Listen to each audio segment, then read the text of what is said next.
I said it as a throwaway fact. Nothing loaded, nothing planned. My roommate won't be home tonight. Ava smiled, tilted her head slightly and said, "Then I'll be there." 6 weeks later, I was standing in the middle of a living room full of our closest friends, watching her defend both of us in front of the one person who'd spent a month trying to convince everyone we didn't deserve to be together. I need to explain the 2 years before that sentence, because it wasn't a spontaneous thing. It was the end of a very long, very quiet build-up neither of us had ever named out loud. I met Ava through my roommate Marcus, who'd known her since college. She became a regular fixture at our apartment, group dinners, movie nights, the kind of low-key friend group orbit where you see someone often enough to genuinely know them, but never quite alone enough for anything to shift into something else. We had an easy rapport, the kind of banter that made people occasionally ask if we'd ever dated, which we always deflected with the same practiced, casual, "No, we're just close." I don't think either of us was lying, exactly. I think we were both just very good at not looking directly at something we didn't want to examine too closely. I remember specific small things about those 2 years that, looking back, probably should have told me something sooner. The way Ava always sat next to me at group dinners without either of us arranging it, the running joke only the two of us seemed to fully find funny, the way Marcus used to roll his eyes at how married we sounded finishing each other's sentences. None of it registered as significant at the time. It just felt like friendship, comfortable and easy, the kind you don't examine too closely, because examining it risks disturbing something that already works. There was history there, if I'm honest. A specific night, about a year earlier, at a mutual friend's engagement party, where Ava and I had ended up talking on a balcony for almost 2 hours, while everyone else danced inside, and something had felt different that night, charged in a way our usual friendship wasn't. Neither of us acted on it. She was, at the time, still technically working through the end of a relationship with a guy named Chris. Not fully over, not fully in it either, the specific limbo of a breakup that hadn't been formally declared yet. I respected the boundary, even unspoken, and the balcony conversation quietly filed itself away as something neither of us mentioned again. By the time the night this story actually starts rolled around, Ava and Chris had been broken up for around 4 months. Genuinely broken up, as far as I understood it. No ambiguity left. But Chris was still part of our friend group, still showed up to the same gatherings, still occupied a specific, unresolved space that made things more complicated than a clean breakup usually allows. Marcus left for a work trip on a Tuesday, gone until the following Monday. Ava texted that same afternoon, something unrelated about a show we'd both been watching, and somewhere in the back and forth, I mentioned, almost as an aside, that the apartment would be empty for the week. "My roommate won't be home tonight," I wrote, not thinking much of it. She replied almost instantly, "Then I'll be there." I stared at that text for a solid minute, trying to figure out if I was reading tone into 3 words that weren't actually there. Part of me wanted to text back something clarifying, something that gave her an easy out if I'd misread the moment entirely. Another part of me, the part that had been quietly waiting a year for exactly this kind of opening, didn't want to risk talking either of us out of it. I decided eventually that overthinking it would ruin whatever this was before it had the chance to become anything, and I just replied, "Okay."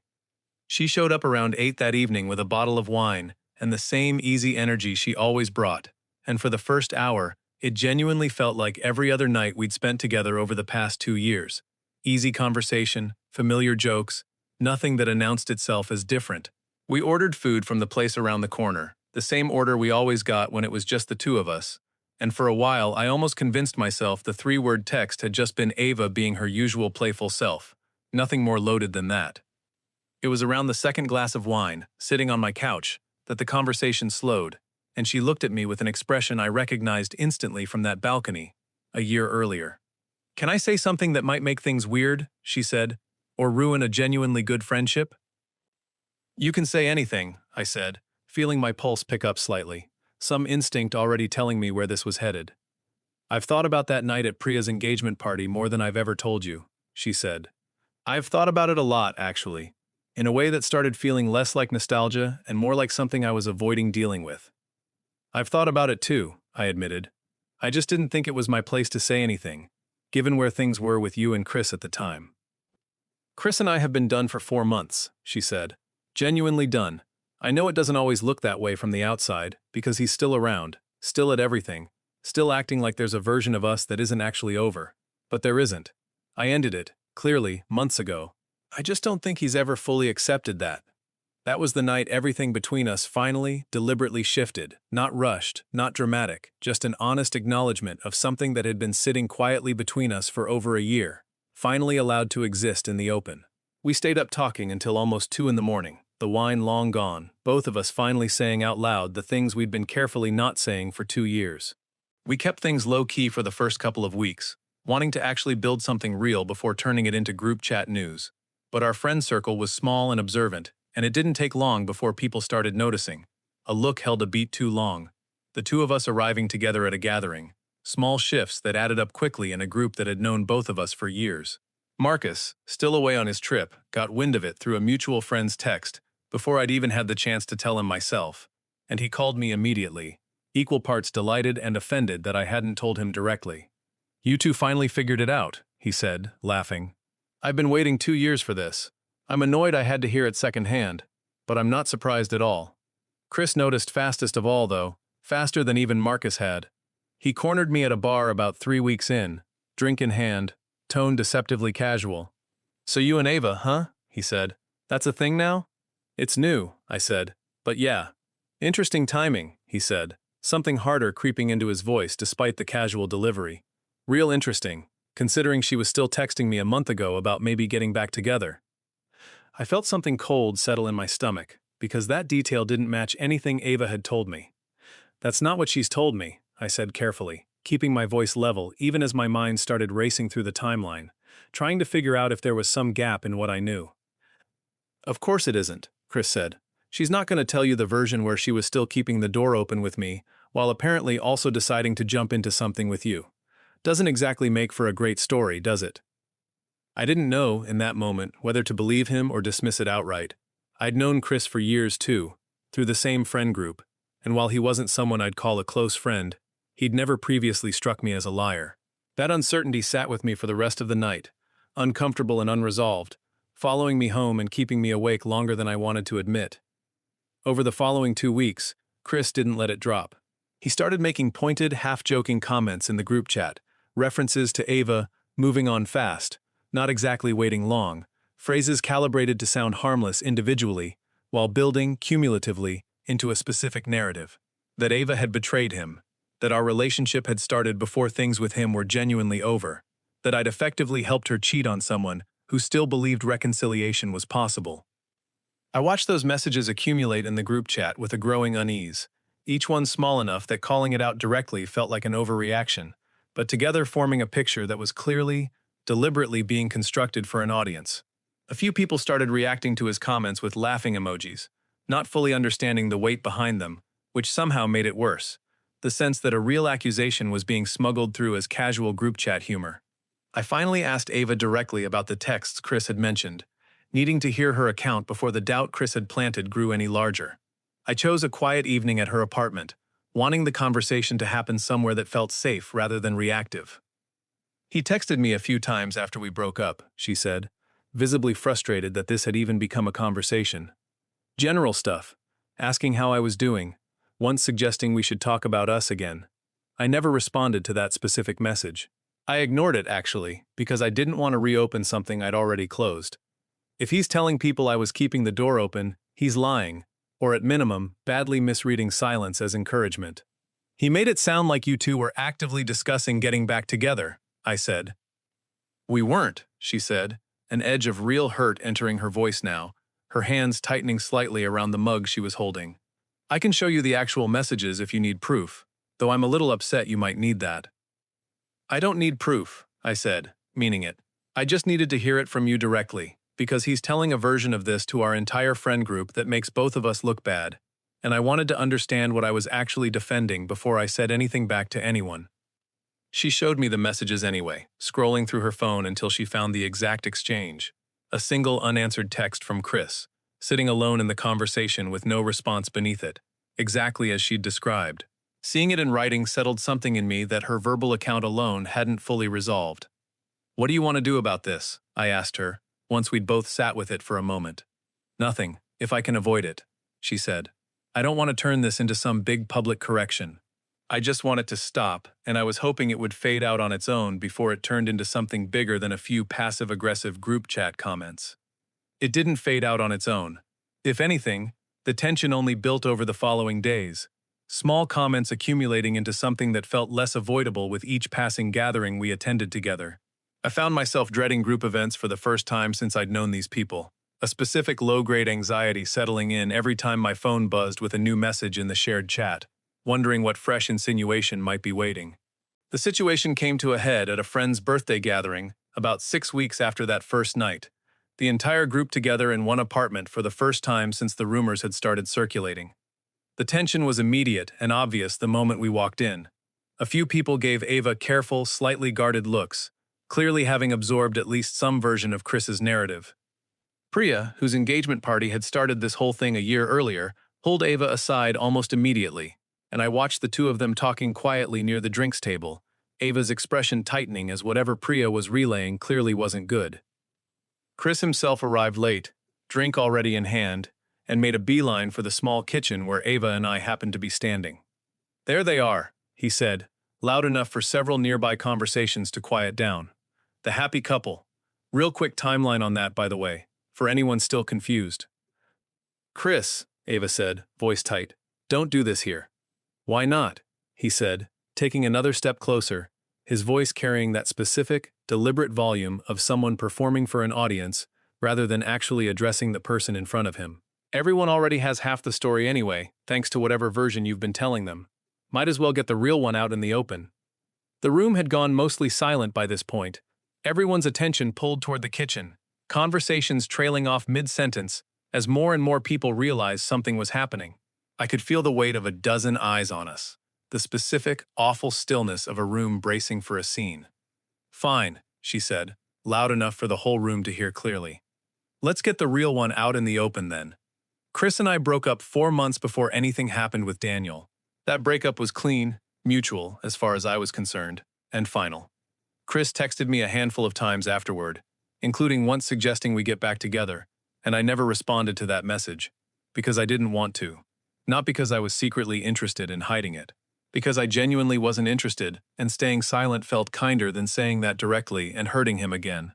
"That's not," Chris started. "I'm not finished," Ava said, cutting him off, her voice steady despite the entire room watching. "What's actually happening here is that you've spent a month telling people a version of events that makes me look like I cheated on you, because the truth, that I moved on and you haven't, is harder for you to sit with. I understand that's painful. I don't understand why you think spreading a lie about me is a fair way to deal with that pain." The room stayed quiet for a long moment. I watched several people's expressions shift, the careful, guarded looks toward Ava, softening into something closer to understanding, or at minimum, genuine reconsideration of what they'd been told. "For what it's worth," I added, "I asked Ava about this directly the moment I heard the version you were telling people. She showed me the timeline. It matches what she just said. If you want to keep telling a different story, that's your choice, but I'd rather you not keep doing it in front of a room full of people who actually know both of us well enough to eventually figure out which version is true." Chris opened his mouth again, clearly intending to push back, but something in the room's collective silence seemed to reach him before the words came out. He looked around at the faces watching him, some sympathetic to him still, most no longer entirely convinced, and something in his posture deflated, the confident, performative edge from moments earlier draining out of him almost visibly. "This isn't how I wanted this to go," he said, quieter now, mostly to himself. "It's not how I wanted it either," Ava said, her voice softening slightly, though not enough to undo what had just happened.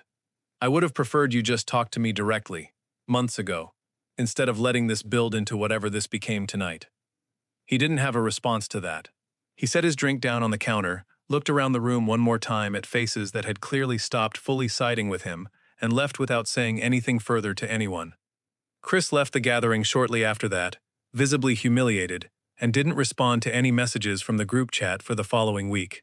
When he did resurface, it was with a brief, somewhat stiff acknowledgement to a few close mutual friends that he'd handled things poorly and needed some space from the group for a while, an admission that fell well short of a genuine apology to Ava directly, but that most of our friends took as sufficient confirmation of whose version of events had actually been accurate.